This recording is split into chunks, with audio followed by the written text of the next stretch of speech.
ভাই সবচেয়ে বড় মুমিন কে হুজুর বর্তমানে? এমন এক মুমিনের নাম বলেন যা আমরা কোনোদিন ফেলতে পারবো না যতই করি।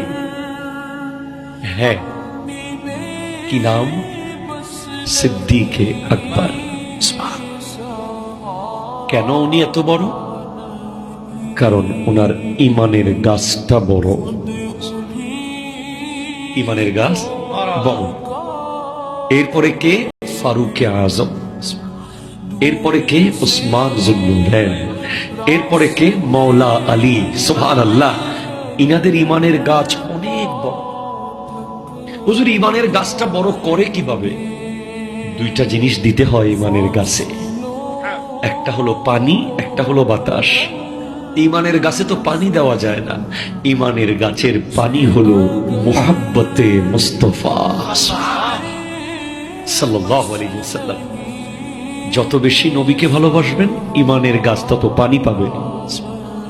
আর ইমানের গাছের বাতাস হলো তাজিমে মুস্তাফা, নবীজির আদব, নবীজির আদব, নবীজির আদব। জোরে বলেন সুবহানাল্লাহ। নবীকে নিজের মতো বললে আদব হবে না? না। নবীজি মাটির বললে আদব হবে? নবীজি মরে গেছে বললে আদব হবে? নবীজির মুখ দিয়ে নাউজুবিল্লাহ দুর্গন্ধ বের হচ্ছে বললে আদব হবে? নবীজিকে রাখাল বললে আদব হবে না? শব্দ বলার আগে 1000 বার চিন্তা করতে হবে, যদি সেই শব্দ নবীর শানে হয়। ঠিক কিনা কথা বলেন?